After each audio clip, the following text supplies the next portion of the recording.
আজকে অনেক দিন পর আমার ছোট্ট প্রজেক্টে আসলাম।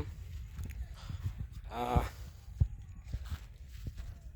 কাজের ব্যস্ততার জন্য অনেক দিন আসতে পারি নাই, 10-12 দিনেরও বেশি হবে। তো গাছগাছালির কি অবস্থা একটু পর্যবেক্ষণ করতে আসছি। টমেটো পাকা শুরু করছে।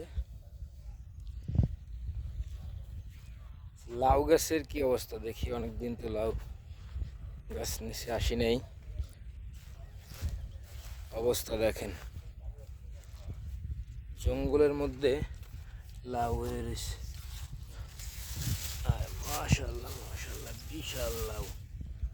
দেখেন, এগুলো তো অনেক পোক্ত হয়ে গেছে মনে হইতেছে। না, এখন পর্যন্ত কচি আছে, কিন্তু এগুলো ছিটতে হবে, বাজারজাত করতে হবে। দেখি এদিকে আর কি অবস্থা। এই একটা পুরো বেঁকা হয়ে রয়েছে। এই একটা বড় হয়ে রয়েছে, কত বড়! হায় হায় হায় হায়, এটাও তো বুড়ো হওয়ার পথে।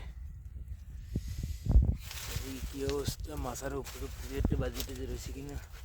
মাশাল্লাহ, দেখেন অনেকদিন পরে আইলাম খেতে, যে কি অবস্থা। লাউ লাউ আছে, অনেক লাউ। এগুলো প্রায় সব সাইজ হয়ে গেছে। এটার কি অবস্থা! আয় আল্লাহ, এটা তো পুরো শক্ত হয়ে গেছে। এটা পুরো শক্ত হয়ে গেছে। এক জোড়া এগুলো, এইটাও তো সেম অবস্থা মনে হইতেছে। না, এটা কচি আছে এখন পর্যন্ত। লাউ দেখেন কত বড় লাউ। এদিকে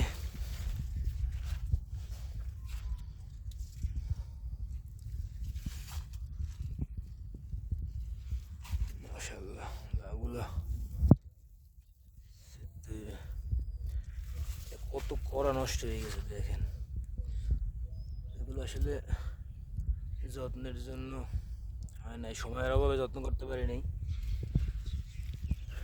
পানি কাছে, তারপরও পানিও দেওয়া হয় নাই 15-20 দিনে লাউ গাছ। এই অবস্থা তাইলে